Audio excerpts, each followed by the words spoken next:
Yo, people, welcome to another episode of the Chelsea Conversation with me, your boy Josh, Jack, Carl, and David. If he bothers to show up, because this guy, but David told us at the start, man's gonna be shameless, and he deserves to be, rightly so, because man is a champion of Europe, innit? But before we get onto that, let's start the season off from the beginning. But before you even get into that, the usuals. Like, comment, and subscribe. Share with your friends, share with your people, let the channel grow. But yeah. When does the season start? September? Yeah, I think it was September still. Brighton, 3-1, innit? It was 3-1, innit? So, we're going to do a tier list later on. But what we're going to do, we're going to break it down firstly, looking at the managers.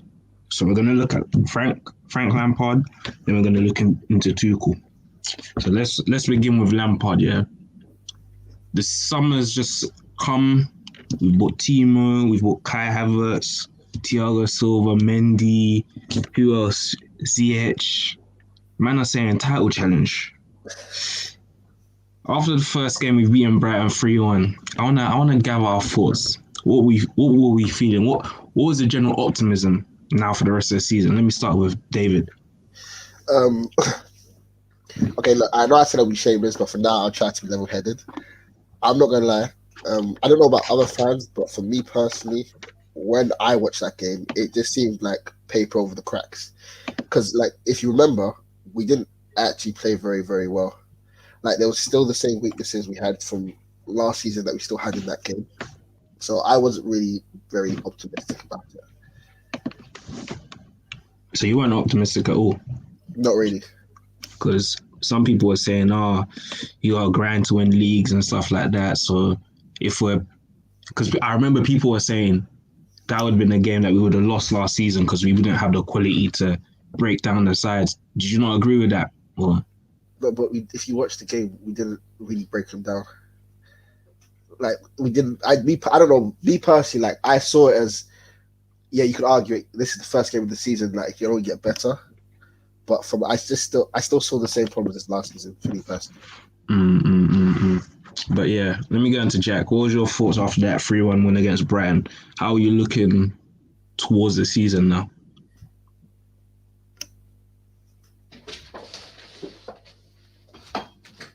Yo, Jack, you there? Apologies, I'm back. All right. Did you hear what I said, or you want me to repeat it? Repeat it, please. All right. Yeah. So now we're talking about obviously we're talking about Lampard now, and the first game of the season was against Brighton. We beat 3-1. So what was your general feelings and emotions after that win? Did you think this was the step in the right direction? I thought it was just sort of like an average game. I didn't really want to judge it off that because we didn't start too well. But it was just sort of, at least we got the win. To me, it was just at least we got the win in it.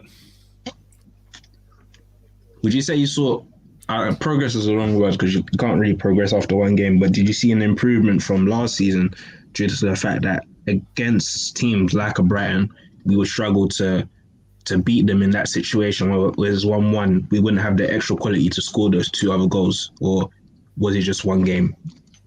I feel like there was a slight progress, but like not enough to be too confident when it was happening. Because there was obviously still like weaknesses in the game for us to be going down 1-0 instead. No, 100, I get that. What about you, Carl? What was your thoughts after that game against Brighton? Yeah, like, even though it wasn't the best performances, but like, let's be real, everyone was being optimistic at the time, and my thoughts on Lampard, but that's for another occasion. But with like Havertz, Timo Werner, all these players that came in, Ziyech, like I was feeling good for the season, to be fair, because that summer transfer window, that was a huge window. So yeah, I was looking at the season quite optimistic, but we'll get into it. But yeah, the results, the team wasn't just really clicking together at all, to be honest. But at the end of the day, we got the win in the first game of the season. That's all that matters, to be fair. You know what? Let's get into the signings part of it. So, at the start of the season, who were the signings that you were most excited for, and the ones that you were a bit optimistic for? So, Carl, who were those signings you would say? for me personally, the main signing that at the time that I was 100% backing and most looking forward to was Ziyech, and that was because the previous year I was at the Ajax game, Ajax Chelsea, and Ziyech he tore apart our team like it was embarrassing, and he scored that crazy goal. And I saw we all saw the season that Ziyech had before in Ajax. Like he's one of the best right wingers around at the time. Obviously now he hasn't had season we would have wanted him to have, but at the time, yeah, that was who I was most looking forward to. And if I'm honest, Timo Werner, like I was looking forward to Timo Werner at the time because of all the goals he scored in Germany. Yeah, so I'll say there's the main two. Like obviously Kai Havertz, at the time, even though he was doing bits in the German league, he obviously was the younger of them all. So like you couldn't. What I was trying to tell people, you can't really expect the most out of him straight away. You know what I mean? The signing that I was probably most confident for probably would have been Ziyech. Obviously, Silva's quality, but I guess the age thing did play a part. But I was confident Ziyech would hit the ground running. Obviously, now we see it hasn't come forth. I don't know if there was a signing that I was a bit skeptical about. In all honesty, I thought they would have all kind of adapted eventually. But what about you, Jack? Who was the signing that you were most excited for, and then you were the most skeptical about? The most excited was Werner because, like Carl said, the goals he scored in Germany and stuff. But I'll give him the benefit of the doubt in a sense that he has a better second season. And one player I was actually skeptical about was Chilwell because for watching Leicester, I was sort of like he's like a Marcus Alonso in a sense, but he has proved me wrong, so I'm quite happy about that. I forgot we signed Chilwell this summer. I completely forgot about him. But yeah, what about you, David? Who was the one that you were most excited for, and then you were a bit skeptical? I mean, I won't really say there was a signing I was skeptical of, really, because like I was just excited about everyone signed. But for me personally, the signing I was gassed about was Ziyech. I thought he was gonna come and tear everything up. Man was banging out highlights all over the summer of fucking Ziyech. I mean, like obviously, like he hasn't had the season like we had expected him to have, but I was really, really gassed about him. And I'm about a player I'm skeptical of. I don't really know, I'd probably say Mendy. Because I'm not trying to be that guy, but there's this narrative of black goalies, isn't it? And I feel like it kind of played something in my mind, thinking like he wasn't going to be as good as he's played out to me. Somehow I'll tell him, what's his name? Kepa was more talented, bro. One of them guys are, man. Them guys are shameless, bro. Some shameless dons, bro. That's my bottom tier comment, bro. Kepa, who's that? Come on, man. Come on. Really. Hey, so let's talk about the guy at the start of the season, Frank Lampard.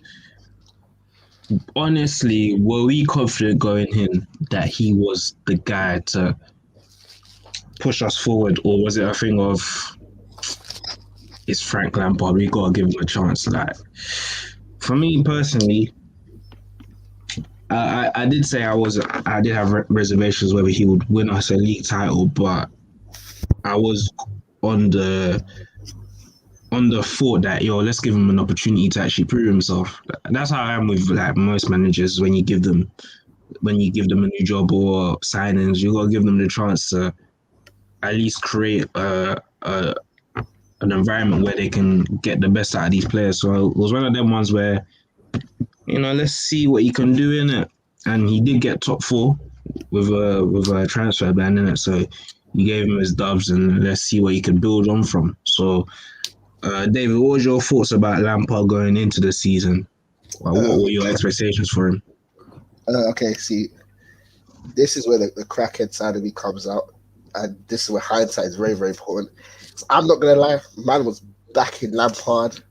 Man was saying he's gonna be our next great manager. I didn't think he's gonna win the league this season, but I thought like he'd at least challenge I thought he was going to be the guy that was going to propel us to the next level. And I obviously, like, I feel like a dickhead now, innit? Because it wasn't the case. But yeah. What about you, Carl? What was your thoughts about Lampard going into the season? What was the optimism feeling? What was it saying? Even if I'm honest, like personally, people would call me toxic, but I didn't feel he was the right guy completely, if I'm being honest. But same way as you said, because it was Lampard, let's be honest, getting top four, the little Champions League run of Lampard's first season, and let's be real, it was a good run. Chelsea fans are packed, and I think sometimes as Chelsea fans we let the whole fact that it's Lampard get over us, that the results weren't actually that convincing even in the first season. If you actually look, even though we had some very good games, but if you actually look at the play, it wasn't really saying too much on us. Like there was no tactics really, if you think of it. What about you, Jet? What was your thoughts for Lampard going into the season? First season, I was on the signings we made. I wasn't expecting us to win the league. I was expecting the top four, but at the same time, was thinking it is still too early in his career to be really challenging. I just think he had the naivety to not really be an elite manager at that point. Personally, I understand that, and then this is where we start to get a bit swayed, and some of us might have got sent. Was before we get into that, let's look at the game against West Brom, because I think that's when people really started to look at Lampard and say, this guy might not be the guy, innit? That's where we were 3-0 down against West Brom, and then we came back 3-3. I think obviously people were already against Lampard at the start, but then I feel that was a game where people really started to have question marks. But let's get into the 16-game unbeaten run, if you guys remember that, where we beat Leeds, we beat Sevilla, and I think a lot of people are looking at thinking, yo, Lampard might actually do something, innit? And I was one of them. I was like, yo, we have the best defense in the league. We're not even playing great, but we're just dominant. We're just in control, if you get what I'm saying. So how were we feeling during that run? Were we prisoners to the moment, or did we still know deep down that this guy ain't it? David? I mean, I'm not gonna lie. Yeah, I was very, very, very shameless. Like, you have to do it, but I was very shameless. However, like, there was a bit of me that always like thought, let's just see how it is till Christmas, because I don't know what it is about Chelsea, but it seems to be around Christmas time. They always seem to like fall off a cliff. Yep. Like, every single season, it always seems to happen. But like, I was still seeing like positives in the way we were playing, because there was still that same expansive attacking football we played from last season, but defensively we were still a lot stronger. But you can only really take that as a positive, really. What about you, Carl? What was your thoughts during that run? That run, it was a good run, Steve. I can't like I'd be lying if I said that I wasn't like praising Lampard and praising the team. It was a good run. I was feeling like optimistic as well, but same way, as David said, some of the games, when you look into the actual details, it wasn't the best. Let's be honest, it wasn't the best. But I thought Mendy, that's when he first had his few clean sheets. Then under Lampard, yeah. So I was feeling a bit confident. Jack, what about you? Honestly, I sort of was a prisoner of the moment and was sort of hyping it, but at the same time, with our strikers, this is sort of when Werner started dropping, so it was still a little bit worrying, but I was just praying he would have got back to normal. Oh yeah, I remember. So looking at some of the games, so we drew with United 0-0 and Sevilla 0-0. I think the best game under Lampard during this run was against Burnley, where we beat them 3-0. I know it was Burnley, but I remember we did play well. We beat Rennes. Is that the one at Burnley? Yeah, it was at Burnley. Yeah. We beat Krasnodar 4-0. We beat Sheffield United. I remember Sheffield United, people are buzzing. But you know the game that really sent people was against Leeds. When we beat Leeds 3-1, people were saying we might do a title challenge in it, and I was like, yo, this team looks good in it, but hey. Time can just slap you in the face sometimes. The way it goes, man, it just slaps you in the face and says, "Hey, you need to chill." And then, when people really start to have the question marks again was against Wolves when we lost 2-1. I wanna ask all of you guys, when was it the time that you realized Lampard just isn't the guy? So, Jack, what was the game or the moment that you said, "Nah, Lampard ain't it"? The City game. That City game was embarrassing. I didn't see that game properly. I saw the second half in it, but I know the first half we were getting ripped apparently. No, it was not good to watch.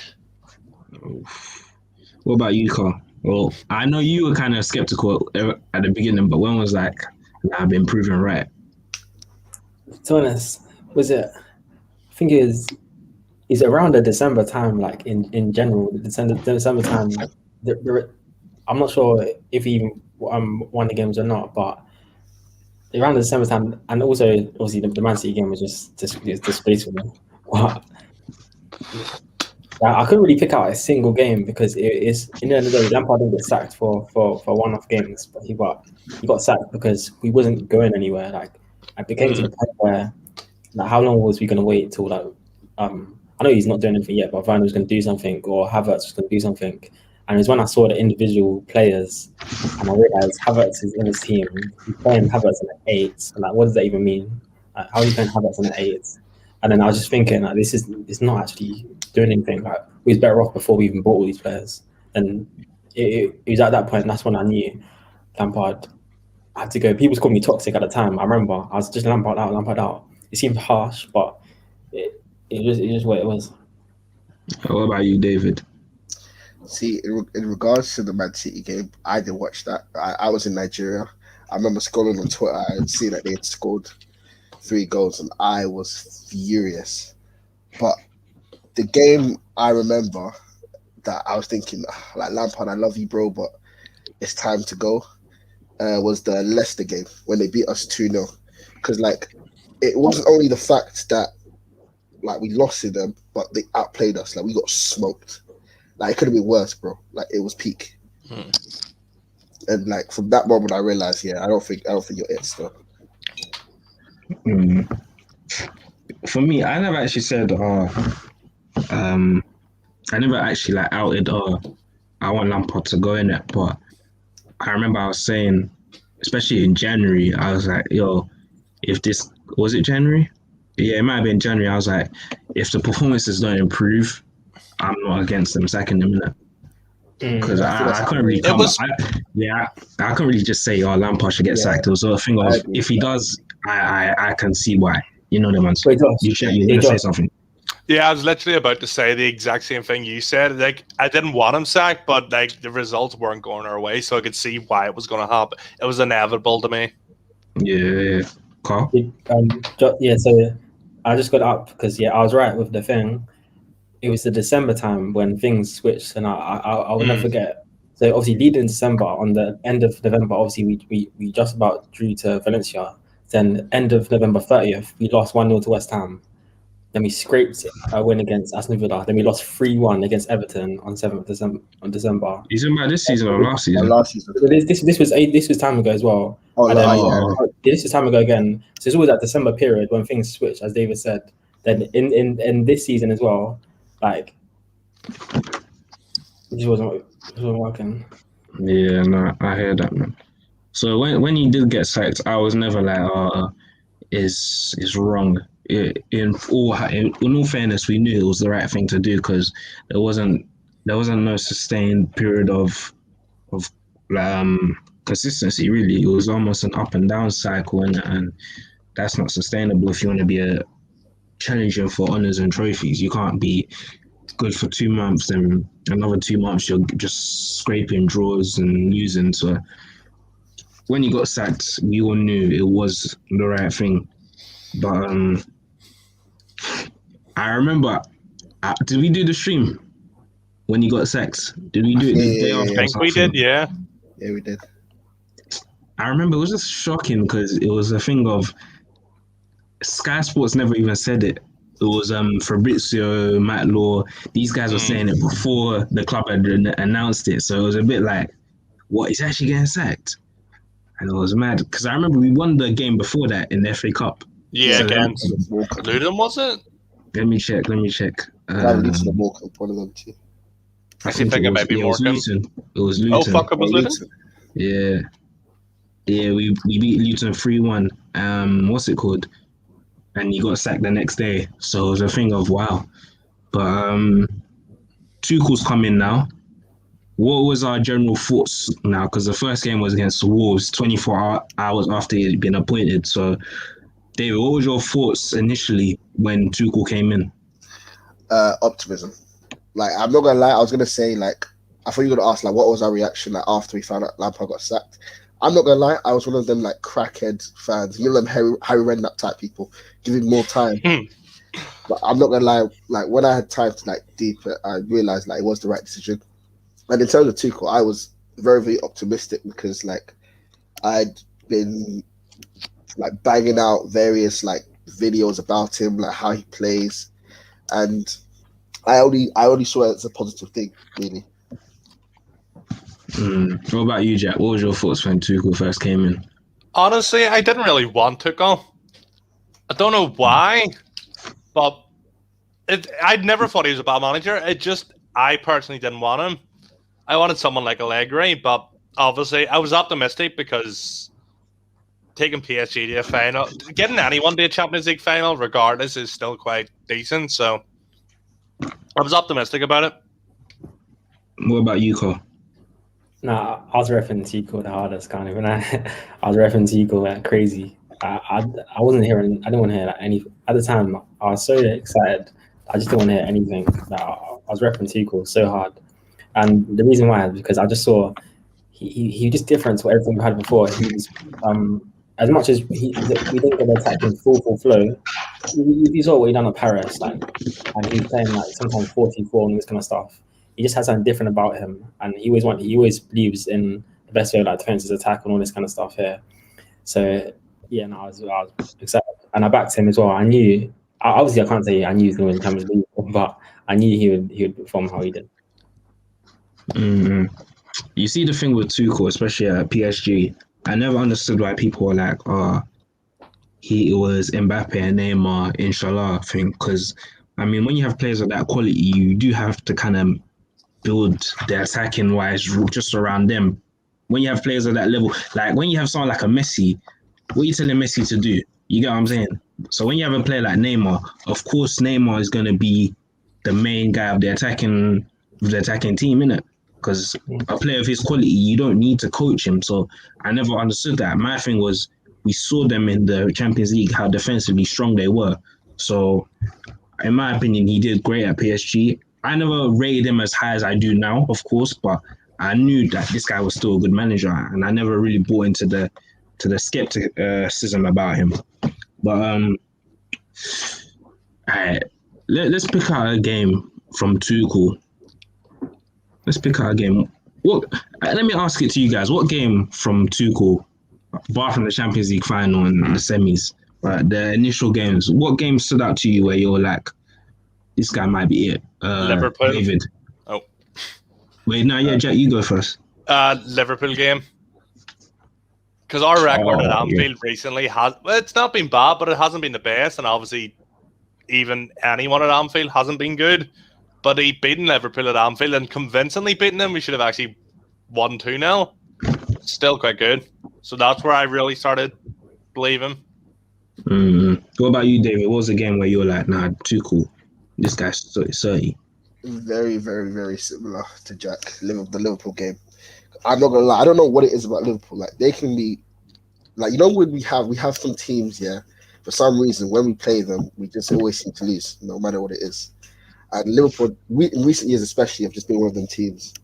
And like, we didn't just beat them; we neutralized them. Like, we beat them quite comfortably. It should have been like by way more.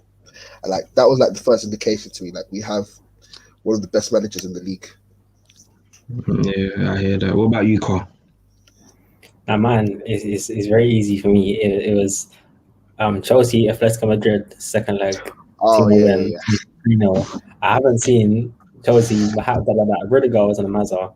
It was funny. It was crazy. Like to make Atletico Madrid look average with serious players on the field as well. Like guys like Joe Felix, Suarez, a lot of guys on the field.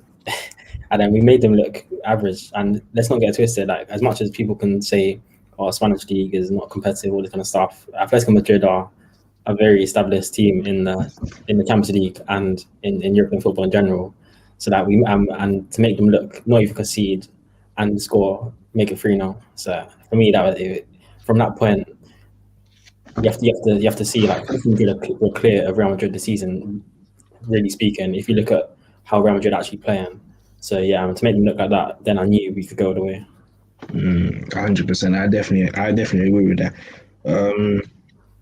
Obviously, the rest is history about Tuchel now because we've seen what he's done. Let's just before we go into the Champions League final, let's just look at it from the league perspective. How well do you think Tuchel's done in the Premier League in the time he's been so far? So, Carl. Do you want me to like rate it out of 10 or something? Yeah, give him a rating because we're gonna give Lampard a rating after as well.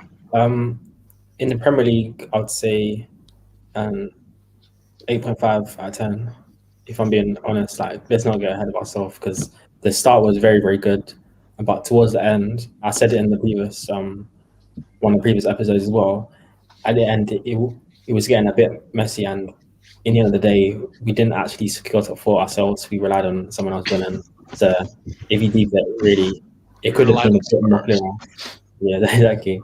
So yeah, but 8.5 out of 10, like very, very, very strong end to the season. Really, yeah, I can't fault him really. Apart from the fact that the goal scoring at times, the creativity wasn't. We had possession, but the creativity wasn't there.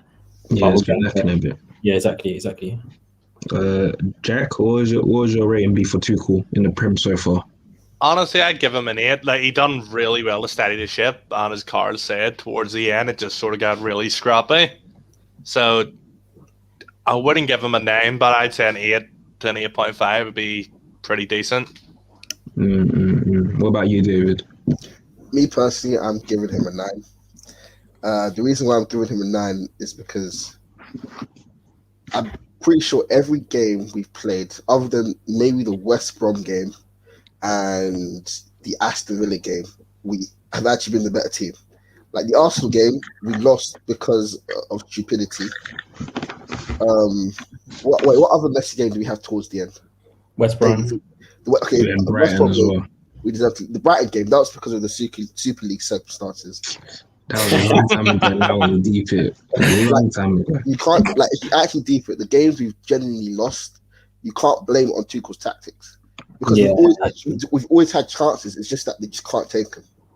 So it's more on the players on the pitch. I can't really fault that on Tuchel. And we have to deep where we were like when we hired him. I think we were like 9th, like in Arsenal. I looked like where we've become. I know like it was the only thing you could fault for again was the Aston Villa game, but I don't know. For me personally, I give him a 9. No, I agree. I'll give him an 8 or 8.5. Maybe I'll leave it as an 8. He's done very well, man. There's nothing else you can fault him for. Oh man. It's pre-Lampard. I'll give him a 5, maybe a 4. I'm not even mocking it. I'm not even mocking it, bro. You're my Lampard fan.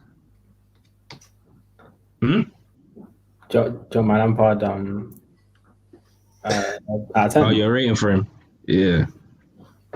This season? Yeah, just this season. It can't be more than a 2 out of 10. Shy. Fucking hell. It can't be though. Nah, bro. It wasn't that bad. It wasn't that bad. It wasn't that bad. But the fact is, he wasn't going anywhere. Like there was zero progress. Zero. No, I agree in it, but a 2 is like a 2 is like we're 12th or 13th. That's Arteta level, bro. Right. I'll give him a 3 at a stretch.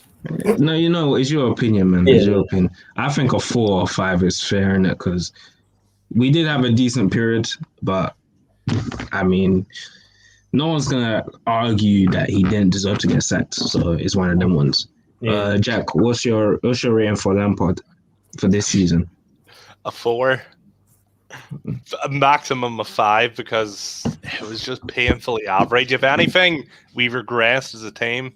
So I think no, actually a 4 is right because a 5 is nearly average in it, and you weren't doing average of 4. What about you, David? I think you might be harsh, personally. I give him a 6, you know. Whoa. No, wait. No, okay. Before you start being shameless, let me explain his face. I'll explain to you why I give him a 6, bro. Relax. Because you actually have to like deep everything into circumstances, yeah. Although towards the end, I admit it was just cross inshallah football. It was very painful. I agree with you, man, there. But you have to deep the whole season up to the point he got sacked.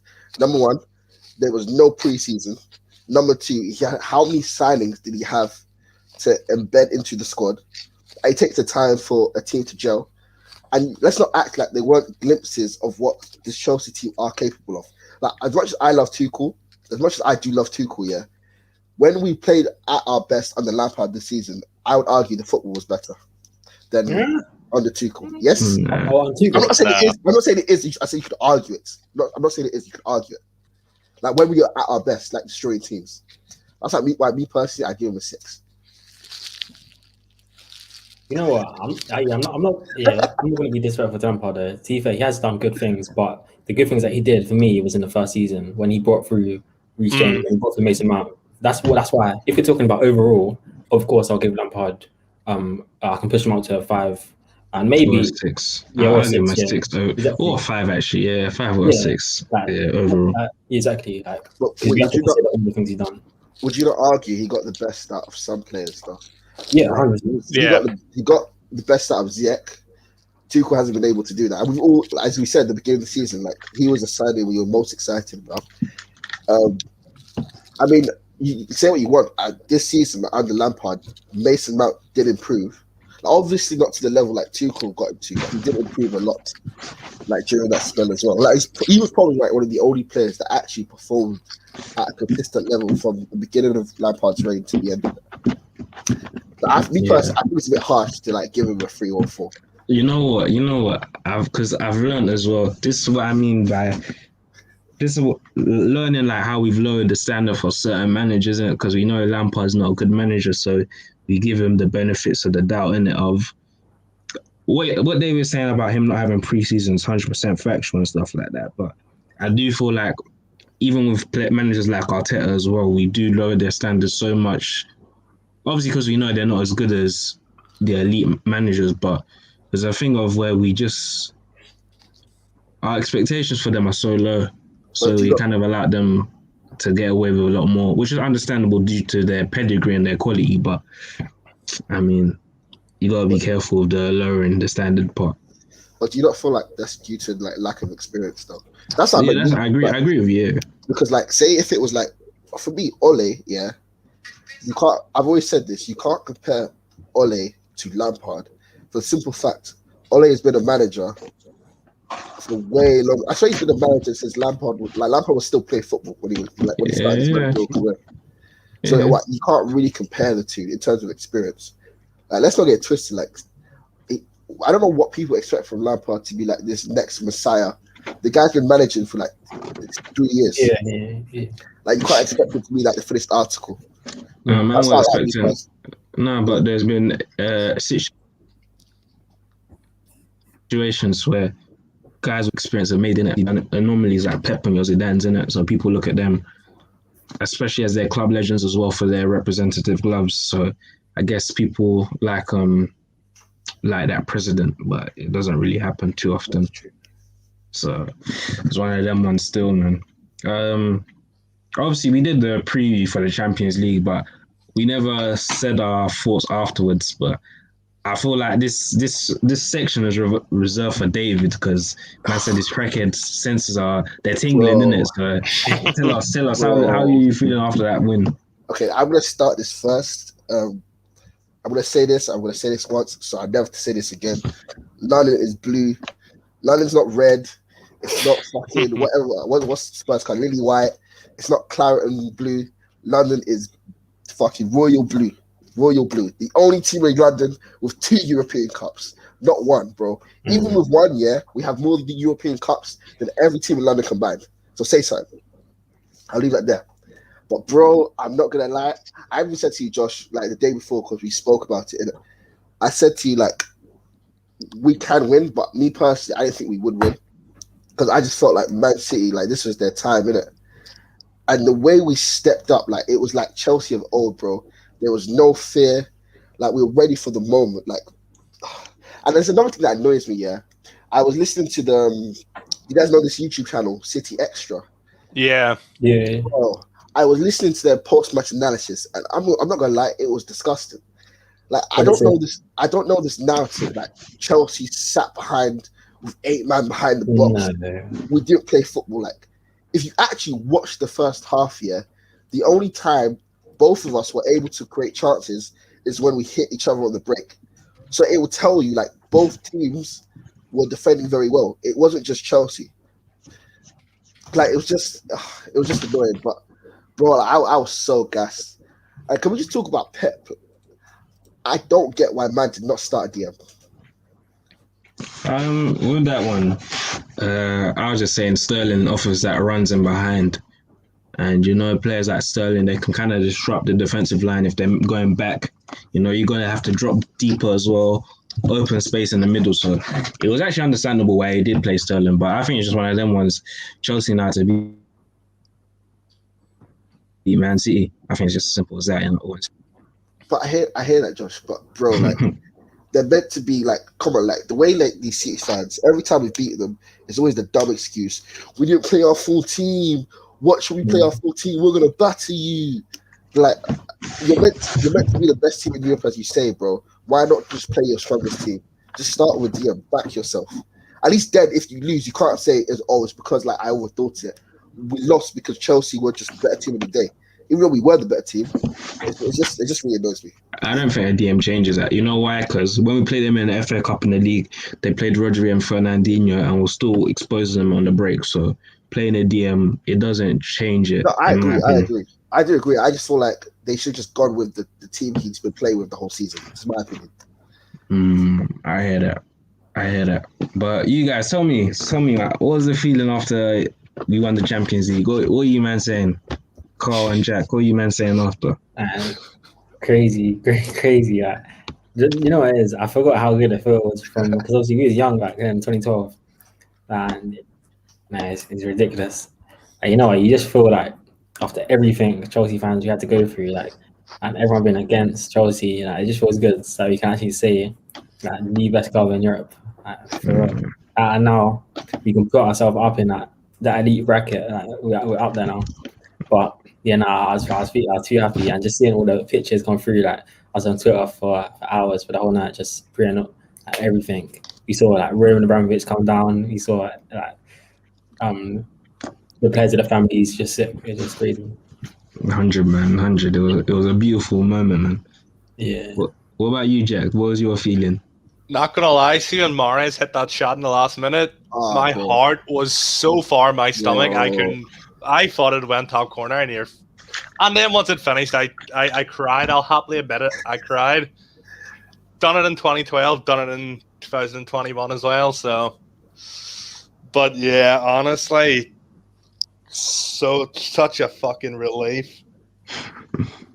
It's actually mad, man. It's actually mad. Like the tension that you go through during the game. The worst one is the last like 5 minutes. That's the worst. That's the worst one. It was the added time that got me. 7 minutes. Yo, fuck that referee, by the way. The referee actually had a really good game. I mean the fourth official. He was really. But there was injuries though. De Bruyne died. Bro, also, like, you see, like, Rudiger was getting so much hate for that, as if it's not, like, a normal thing that happens in football. I mean, obviously the injury is very, very sad, but I'm talking about the body checking. I do understand it. Yeah. It's just an unfortunate situation. Yeah, trust me. And you know the ones when you lose, you're so in it, so you gotta clutch onto anything that can make you feel better. Yeah, Man City fans It's are reality. bitches. In fairness, there's one City fan I really respect after it, and it's that Stephen McInerney person. He's got his own YouTube channel. He's the only person who actually wasn't really salty. He was like, yeah, fair enough, we got beat. So, I respect that. Last section now. Let's do the tier list. So let me pull it up.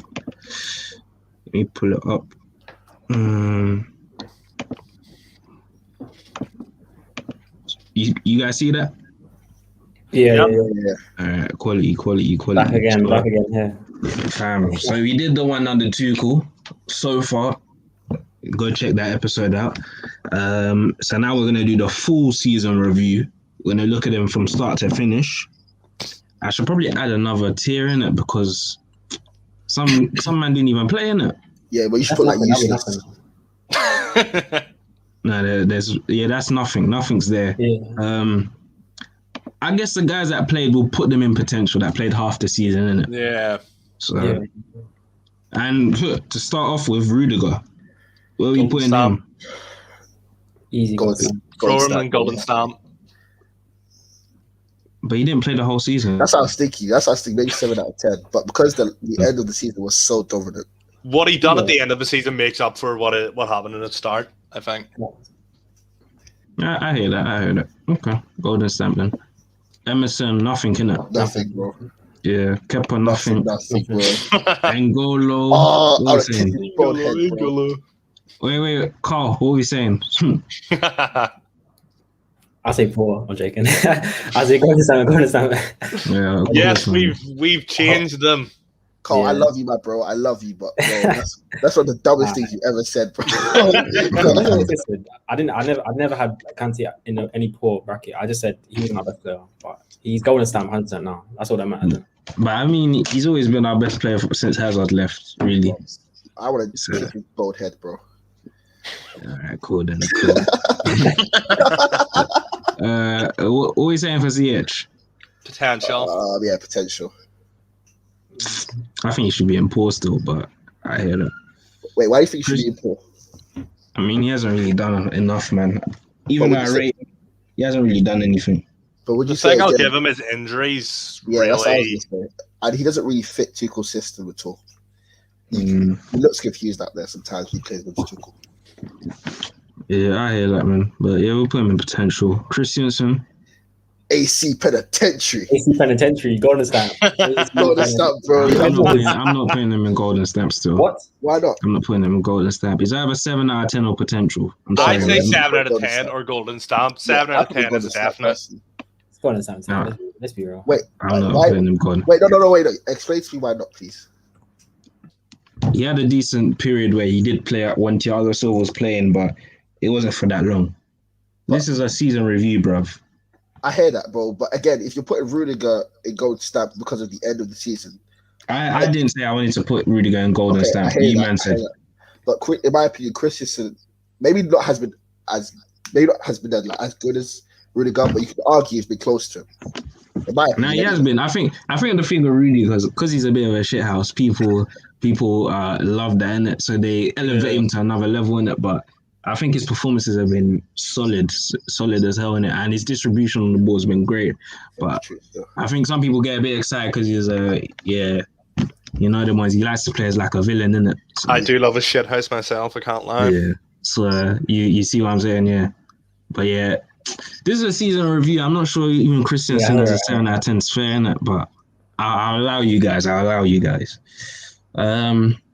Turbo Tima, what are we putting him?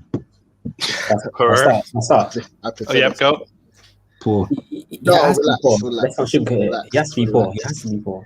No, Yeah, he has to be. But he has to be poor. If you actually the whole season, David, the whole season, at what point did he actually improve on that? The one thing that we criticized him for, and that was finishing. None. Not a single day he was good at finishing. Rest, actually. I hear everything man is saying. His finishing, it's like he's allergic to scoring goals sometimes. I'm not gonna lie, but you have to deep everything he's done. I admit his finishing's not been the best, but I think he's improved on that. The one thing that we criticized him for, and that was finishing. None. Not a single day he was good at finishing. I hear everything man is saying. His finishing is like he's allergic to scoring goals sometimes. I'm not gonna lie, but you have to deep everything he's done. he's vital to the way we play. I think. Wait, did he finish with the most assists this season? Yeah, Yeah, does. Yeah. He finished with the most assists this season. So like, I know the finish is awful. Like every other part of his game has been very good, in my opinion. I put him. Whoa, wait. Rewind. So we're going back in time now. Yeah, You said all of his game is very good. that he's good at. No, my friend. Relax. Can you name me the things that he's very good at, please? I need to know this. Making the right runs. I think every striker should make the right runs. No, so. but Tammy Abraham doesn't, and that's what. I mean, Yeah, but Tommy's 6'4". Wait. How does Tammy get 12 goals if he doesn't make the right runs? Nah, bro. I don't want to hear it, bro. Me personally, I put it in either potential or 7 out of 10. But I think What? 7 out of 10? Yes, 100%. What the fuck? I told you, I'm being shameless, bro. I can't lie. I think people are so attracted to effort and passion and desire, and it's nothing to slander with because it's an important facet of the game, innit? But you got to look at the substance. Substance-wise, I do understand he's useful. I will never deny that Timo's useful in it, and he does have his uses. But you got to be honest, he's poor. Like stats can never cover that. He's been poor. I'm sorry. And Josh, the reason why I put him, and David as well, the reason why I put him in poor, and I didn't say anything. I said poor. I said he has to be poor, but I'm not slandering him. That is because in the Champions League final, the whole goal came from Timo Werner dragging out. Yeah. That's what I'm saying. I think people are getting to the point. I think people are getting to the point where they're overstating stuff like this. I think these things happen so often in football games where a guy makes a run off the ball to drag a defender. It happens all the time in the game. I think people they're overstating this. He's making a run in behind. Like it happens all the time. Obviously, you gotta give him credit where credit is due. Like, I'm not taking that away from him, but I think you're overstating the obvious, in my opinion. I'm sorry. I'm sorry, he's been poor. Yeah, I think potential personally then, if it's not 7 out of 10. Because he has showed some potential. I hear the potential. I do hear the potential. Yeah. But majority of the season he's been poor. So I'm sorry. Ben Chilwell, I think I'll put him in potential, if I'm honest. Yeah, I agree. Yeah. Potential. Where do you put Tammy? Because he's not going to be here. Oh, but it's a season review. You can say potential as well because he did score. Poor. It's not really potential. If he's going in poor, then Timo deserves nothing. Bro, like, look, I'm sorry. Like, I don't know what it is about Tammy. Like, the guy just, I don't know what it is about him, bro. He's irrelevant. Like, he doesn't suit our style. That's like he's not good enough for Chelsea. I hate to say it. Like, he's my Nigerian brother, but he just isn't. But apparently Timo is good enough, innit? So. Timo is, bro. Also, like, I know he said about Tammy making runs, bro. No, he really doesn't. You notice with Tammy, he much rather prefers like the ball to his feet. Like, making a run in behind. I think like that's like again, that comes from his height. You'd expect that from a 6'4" striker. I'd be worried if my 6'4" strikers run down the lane. But it's not as if he's not an athletic striker. Like he is quite fast. He's not like Drew, who's not really mobile. He's capable of doing it, but he just doesn't do it, and that's what makes it annoying. But you know what? Can we just elaborate there? This is potential for him as an individual player, not at Chelsea. Let's not get twisted. It's based on what he showed this season, isn't it? That he showed potential this season, but he can still be a good Premier League striker. I just don't think he's Chelsea level personally. 100%, yeah. Pulisic, I think most of the season has been poor. Yeah, but he has got potential. He has got potential. I would, But compared to the other guys, I think actually Ziyech should be in poor as well. If you deep it, Ziyech should be in poor. He's my favorite player, but if you deep it, he kind of has to be. I think Mason Mount is a resounding golden stamp in it. Yep. Wait, can I clear up something I said to Josh in another episode? Yeah, clear up. I said Mason Mount isn't the answer. This because let's not get ahead of ourselves. We went from Eden Hazard being our star player to Mason Mount being our star player. It was no disrespect to Mason Mount. It's just the fact that if you get adding Haaland in or something in there, so we can have a new star player. But actually, Mason Mount, what you just said is factually correct. Like, it makes a lot of sense. Exactly. But this is where I kind of come back with it, is that I don't look at Mason Mount as a star man. In my opinion, the star man of the team is Kante. Kante is the star man of the team. Yeah, I hear that. So Mason Mount has been the best performing player of this season, but he's not Chelsea's best player. I think Kante he is gets Chelsea's hyped best up player. as the star player because he's English. Yeah, 100%. exactly, this is what I'm saying. And then when I said that, bias, bro. I said, "Oh, Mason Mount's not the answer," and then everyone's laughing at me. But the thing is, I'm trying to say it like he's not going to win. I know we obviously won the Champions League, but he's not the guy that's going to take Chelsea to winning quadruples. All He's not like a Frank Lampard. Exactly. I think one thing, obviously, we all understand he's young in it, so he can always develop into a quality player where he could potentially be one of the star players. But we're saying right now he isn't the star man at Chelsea, which I think is perfectly correct. I think the reason why people kind of draw back on you or come back at you is the way people have spoken about Mount. So any slander you put across on him, it comes across as hate because, I mean, a lot of the season he has been unfairly criticized. So I do understand why people want to protect him in it, but the reality is right now he isn't Chelsea's star player, but he's been Chelsea's best performing player for the whole season. So I think two can coexist, if you get what I'm saying. Josh. Yeah. Side note: are we gonna talk about after this? Are we gonna talk about the transfers that we're linked to? Yeah. We can give that a quick 10-15 minutes. Okay, give that a quick 10-15 minutes. Hudson-Odoi. The problem with this guy, he just doesn't get consistent minutes, bro. I'd say potential, you know. Yeah, I agree. Yeah. It's harsh, man. It's harsh. But Havertz. Potential. We have to be honest. He was poor, to be honest, but I'll put him in poor, man. I don't. If I'm slandering Timo the way I am, Kai Havertz. But I think it's different, though. No. But bro, I think this is what we're doing. We understand the context behind these things, but we're just looking at it as like, have you been good or have you been bad? We obviously, when you delve into it, we do understand why. But if we're looking at it just purely on this season, Havertz has been poor. Yeah, we have to be honest. I hear you, bro. I'm not saying you're wrong. I understand if you want to put him in poor, but I feel like the thing. I'd say it was more really the first half of the season. He wasn't. I mean, there were some glimpses of what he was capable of, but he wasn't really as good. It was towards the latter part of the season we saw like how good Havertz could actually be. That's why, for me personally, I would say potential. COVID really fucked him up as well. Yeah, COVID fucked him. Yeah. Now, I don't decide if you want to put him in poor, but me personally, I put him in potential. He has so much potential, but overall in the season, I think he has been quite poor. I agree with that, man. I agree. I would put him in poor, but I know their potential is so much, man. He's gonna be a quality player. Reece James, 7 out of 10 for me personally. Yeah, he's between potential 7 out of 10, but I think you could probably put 7 out of 10 for him.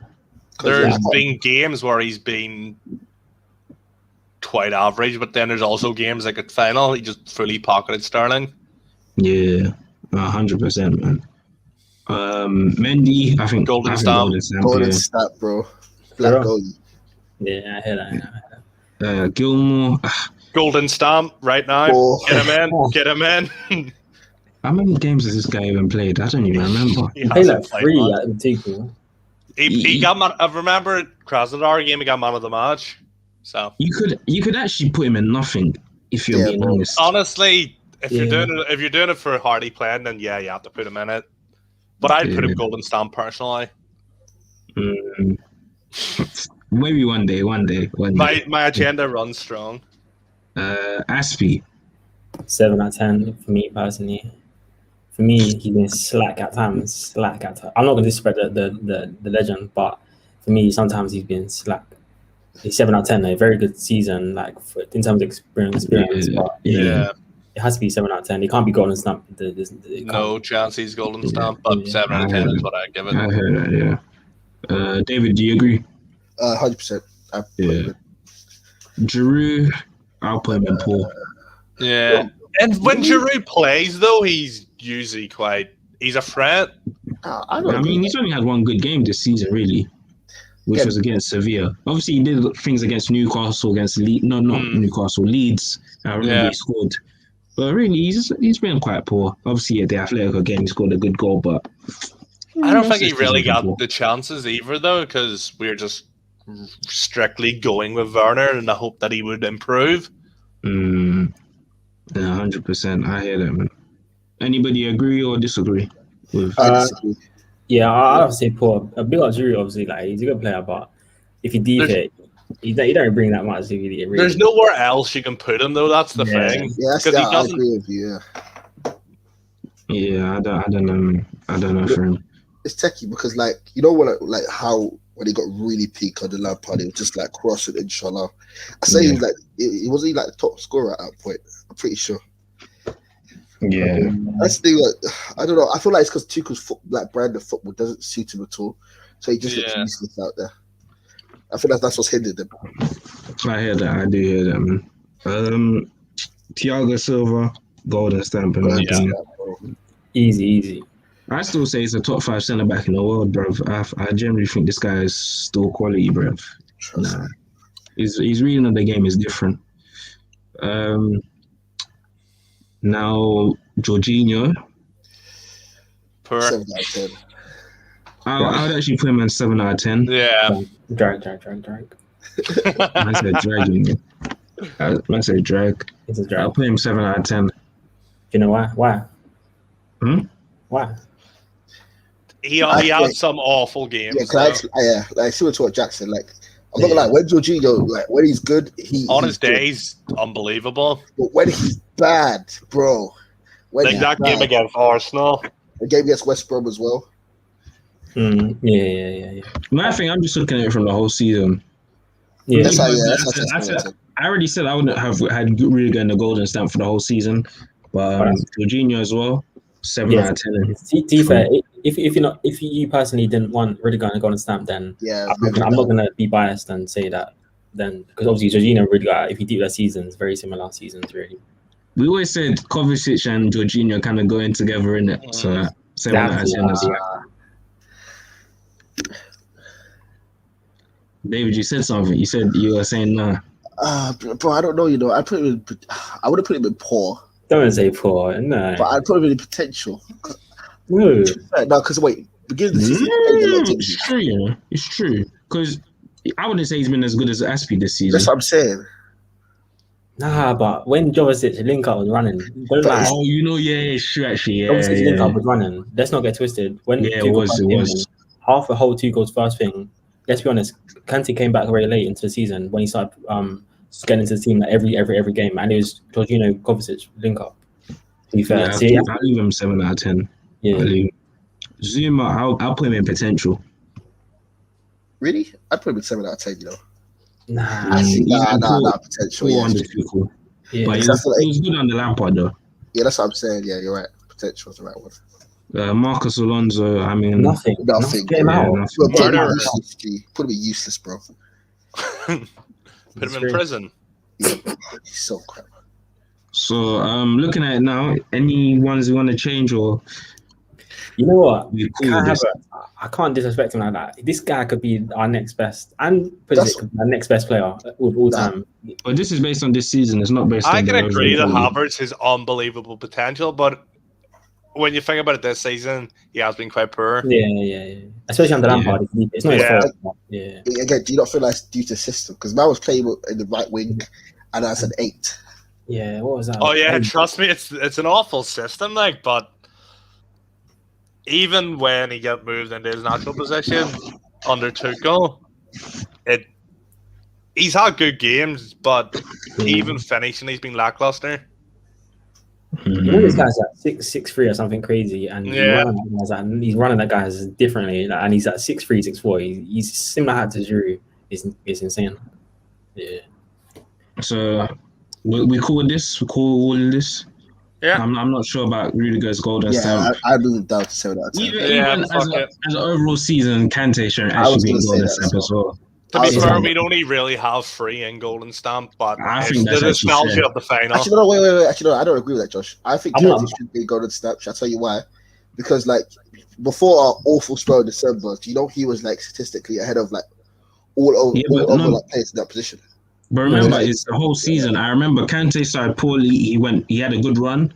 Then he got injured around December time. And then Tuchel came and he started to come about. That's not a consistent season, if you get what I mean. Well, you say he started poorly. I thought he started really, really well. And No, he I'm started talking poorly. about the first 5-6 games he started poorly. I do remember he did start poorly. And then He when did sort of Lampard just moved run into- about with Yeah. nothing. And then when Lampard put him as DM, he did play well for a bit, and then he got injured. And I remember the Arsenal game, he was poor in it, and that's when he got injured, and then everything kind of fell apart. And then he came back under Tuchel. So he hasn't been consistent all season. Wait, Josh, what I say is that obviously I'm not going to comment too much because obviously I don't seem biased or anything, but if you deep the individual seasons, Kante's season was not 100 times better than the seasons of the likes of Kovacic and Jorginho. If you deep it, the whole season overall, but obviously Kante clutched up differently at the end. But no one can say his season. I do hear that. I do hear that. That's why. I think we can all agree though that. Oh, sorry. Yeah, keep going. Oh no, I was just saying they either all golden stamp the midfielders because they're a duo at the end of the day. It's a pivot, or they're 7 out of 10. But I'm not mad at either, to be honest. Actually, when I'm looking at this, I think this is a fair reflection of the season. I think, obviously, we all know Kante's peak when he was at his best is the highest in the team, innit? But this is about a whole season, not about your moments in the season. It's about what you did throughout. So this is all about consistency over peak. So I don't know. I think this is a fair list, in my opinion. All right. Denzel saying Kante revisionism from Carl. Hey, big up Denzel there. Big up Denzel, man. Big up Denzel. Yeah, man. So we wanted to talk about the transfer links. So let's start with Hakimi. What's our thoughts about Hakimi? Do you think that's the right signing? Or firstly, that shows we're staying on the back three if we are signing. Yeah. So are you happy with that signing? And long term, do you think that's going to disrupt players like Reece James and Livramento, David? Okay, as far as like the Livramento stuff, I would say this as blunt as I can. I don't give a fuck. Like, if you have an opportunity to sign arguably the best wing back in the world, you sign him. Especially if you want to play that system as well. And I feel like, why is it a thing that it's a narrative that we're hindering the growth of Reece James? The way I see it is like, why can't we be like Man City? You have like more than one quality player in like each position. I can always see it as a positive thing. I still feel like Reece James is probably going to play like right centre back anyway, so it's not really going to hinder his growth. And another positive of Hakimi is the fact he can play on the right and on the left as well. So it gives Tuchel way more options. Carl, what's your thoughts on the Hakimi thing? You know what? The thing is, I want Reece James in right wing back, but there's one guy that I don't disrespect him, but XP low key is past his best. So if it means that the Man City game showed otherwise. Like the Man City game did show otherwise. Oh no, he has actually declined. What am I saying? He's declined. Yeah. You're right. You get stuck in a moment at times. Sorry. As for the club, if he deep it, I know he has done a lot for the club, but it's going to be a similar situation to Zabaleta. When he gets his end of his career, there's got to be a time where he's got to be like, maybe he's a bit old now to be starting every single game. So I'm not gonna lie, I'm hearing like 75 million though that he want. Like, that's a bit of a drag. But if we pick him up for less than that, obviously it's not my money at the end of the day. But and the 75 million for Hakimi, I don't know. I'll take him. Jack? I saw something on Twitter regarding the Livramento thing as well. Does Hakimi improve us right now? Yes. Does Livramento? No. And regarding the Reece James situation, Reece has played centre-back at youth level quite a bit. So I think if we're going to move Reece to centre-back, then we should go out for Hakimi. But as Carl was saying, 75 mil is a bit steep. Hopefully we can give them Emerson maybe and lower it a little bit. Hey, you know Italian clubs are different. Yeah, Martin, I think he supports Juve. Italian clubs, them man fraudsters, bruv. Man will take your player for 2 years on loan, He's got 1 year left on his contract, innit? So they're getting for like 5 mil, or they just wait for his contract to run out, bro. They're crooks, bro. But big them up, man. Big them up because the system's crooked anyway. So The game is a game, Thomas. the game's a game, really. With the Hakimi thing, I'm not really a fan of staying at the 5 at the back, innit? But if he wants to stay at the 5 at the back, then Hakimi makes perfect sense. I mean, you know when people say Hakimi's like the best right wing back in the world, I'm like, it's only like 5, bro. It's only 5. So, but he is the best right wing back in the world, isn't it? So obviously, if you want to improve, you bring him in definitely. He's definitely a better right wing back than Reece James. So yeah, but with Livramento, I've seen him a couple times. He looks good, man. He looks good. He does look good, but the thing is, a year with a good wing back will improve him drastically, especially if he's in and around the first team. I think the thing with Livramento is if you sell him, obviously there's a buyback clause, so buy him back, or you send him out on loan, see how he does, because he hasn't even played any professional football, so I don't think he should be a main priority to come into the team yet, even though I do think he has potential. So Hakimi, I think we've all golden stamped that yeah, let's bring him in. And the big one now, your boy Erling. They're saying we're willing to pay what 150? Yeah, 154. Bro, football's gone, bro. That's a 150 for one player, bro. Football was gone once Neymar signed for PSG. Fam, the P's are crazy, bro. But what's our thoughts on that? Because they're even saying they might give them Tammy in that, which I think that's a good deal for them. Yeah, it gives them the money to buy replacements as well. Yeah, if they're losing Sancho as well.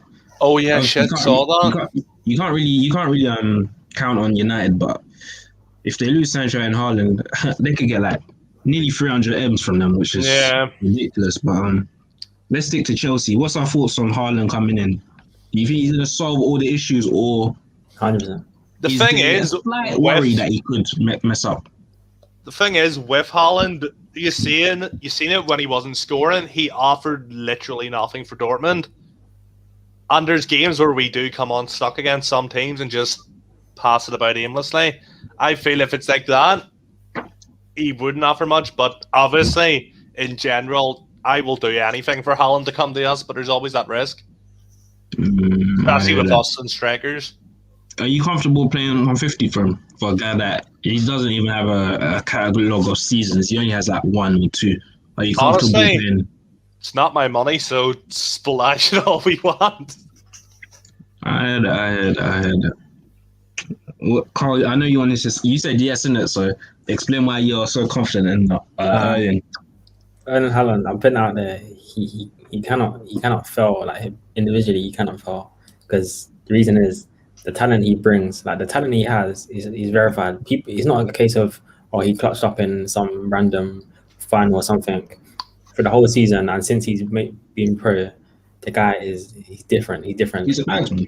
Exactly. He's a real bagsman. And the thing is, he's not your average pacey striker that you find in these bookie leagues, like from other countries. Like he's generally got a lot about him. And obviously, see the thing is, I was saying about, remember we had Diego Costa as a striker. He has that bit of arrogance about him. He has that power, aggression. See Haaland, he's that kind of guy. He's driven. He seems a bit of a crazy guy, but we need something different, because all these strikers we've had before, it's been a bit soft. Morata, a bit soft. What's his name? Falcao, a bit soft. Timo Werner. It's all a bit light-hearted. We need some aggression in there up top. Yeah, bring the boy Haaland. I think the 150 was a bargain. I'm putting out. I think it's a bargain. I'll be honest. Okay, maybe not a bargain, but I'd happily pay him. The thing, yeah, keep going. The thing is, we have to deep. We've won the Champions League. We have the funds there. The funds are there. Abramovich has the check. If it means he's solving the striker problems for the next 5 years, come on, like we've spent hundreds of millions and stuff. Well, exactly. Like, if it is the real deal and it can solve a striker problem for the next decade, like how can we not ignore? How can we ignore that? I do hear that. That makes sense. I can't lie. What about you, David? What's your thoughts on the early links? I'm just gonna say this now. if we sign Haaland, it's game. It's done. It's done, bro. Like it's actually done. Because if you deep it, I don't know about you, man, but I've always said like the one thing we need to actually at least compete for a title is a striker. Yeah. A striker, if you give him the chance, he will take it. And the thing about Haaland is he's not just a striker that will finish your opportunities. He's actually perfect to the way Tuchel's teams are set up because he's very fast and he can get in behind. And I know 154, like it seems like a lot of money, but this guy is like, I hate the term, but he is a generational talent. Like we could be seeing the next greatest goal scorer in football history. Like that's how good he potentially could be. And you have to do anything to sign a player like this, in my opinion. I do hear that. It's like the Mbappe thing when PSG got him. Like, man, I'm not saying is 170 mil too much for Mbappe. Like, and it's mad because he was like 20 when they bought him for that much. So, Exactly. Haaland, I hear when people are like, you just gotta pay the money for him because he's a once in a generational talent. So, I do hear that, man. I do hear that. Are there any other targets that we should look at that we haven't spoken about? Like, are you guys for buying like a Declan Rice or a Tchouaméni? Tchouaméni. Tchouaméni. Obviously, like easy. Monaco top on Big up Monaco, but it's obviously a bit biased. But the players they produce, they are the real deal, I swear. And some clubs are very lucky and have good scouts, and they can see the talent from a young age. And you saw what they did with Mbappe. If it means that we have, even if Tchouaméni doesn't even get into the first team, like what could 35 million or so for a very, very good player that could be in around the squad, like you got to take it from me. Wait, can you say something, Carl? Do you know who that reminds me of? What's that? Don't say Bakayoko. Yes. That literally reminds me of Bakayoko, bro. This is what everybody was saying about Bakayoko. That's just racial profiling, bro. No, it's not. I'm not talking about the player profile. They're not even similar Bro, like that. I'm not talking about the player profile. I'm not talking about the player style. They're literally very similar to Bakayoko. The way everybody was gassing him up, saying this is the next great midfielder. We're going to partner next to Kante, and he flopped. Well, man was a flop. Like, I haven't seen enough of the Tchouaméni to have a judgment on him. If you think he's like good enough for Chelsea or good enough to be in the squad, then I'll just take your word for it. I'm not really pushing the Tchouaméni thing. I think he should stay at Monaco for another season, man. I feel like with a lot of young players, I think you should build 2 seasons where you've done solid work before you start moving on. But with Tchouaméni, I don't know. Rice, I hear that we do need a DM in it. We need a proper sitting DM. So I do hear that one. But have you seen the prices? Have you seen these prices? I know I said 150 mil for Haaland, but Declan Rice, they're talking about, especially if he has a good Euros as well. Yeah, but I'm saying that they're talking about 100 million, 80 million for Declan Rice. I know he's a very good player and he's done a lot for West Ham, but you got to ask questions. He's not an established. He's not very, very established CDM. He's not up there with the greats in the world. He's not up there. We'll see how he does in Europe this season, though, because that can really. Yeah. Well, you might see these wage demands as well, bro. Yeah. Rice? Yeah. What are they saying? Bro, it's mad. Like he wants a lot of money. Apparently, that's what they're reporting. I don't know, man. We'll see with that. Any final thoughts? Do you think? Tomori. See how he's leaving. He might be leaving to go AC Milan. Yep. Do you think it's a mistake, or do you think you can let him develop? Yeah, let him go in it. I want to see him succeed, but I am gonna miss him because I've been repping that man since 2018. Yeah, no. He did well when he came in. He was unrightly dropped and not given an opportunity. Yeah. Like Lampard's at fault for that, definitely. If he flourishes, he flourishes. Exactly. That's how it is. It's the same with a lot of these academy. If Tammy, Ruben, all these men, even like youngers like Conor Gallagher, I don't know if he'll make it if he flourish somewhere else. That just shows how good Chelsea's academy rather than really. Calls for Conor Gallagher to come back and be in the first team this season. I feel it's It's not that we don't need him. It's like I think another season out on loan. I hear that. Yeah. You see with the academy players, how I look at them is that Conor Gallagher is a perfect example. Instead of spending 40 M's on Danny Drinkwater, you just bring in Conor Gallagher to be a backup. That's how the academy players should be looked at. And then if they show levels that, these guys are serious, then maybe they replace a Jorginho, Kovacic, or an Aspie, who's an Asian Aspie like a Reece James did. You know them ones. If you had a promising goalkeeper, the same with Gilmore and Jorginho. Exactly. I think that's what you should be. That initially they're squad players to help the squad. Obviously, there's some that are just crazy talented that you will just always fast track, but the majority is just you got to prove how good you are in it. But we know you're of a good enough quality to be of help to the squad. So that's how I kind of look at the youth players. I don't really want to push them too far and put them on pedestals. Like how you were saying, Carl, about how man is saying Mason Mount's the best player at Chelsea, man. We know he's been the best player this season for Chelsea, but overall he's not that player yet. He's 22. He can develop to be that, but as of right now, he's not. And then, them ones. This is how Twitter agendas start where man are now rubbing out players.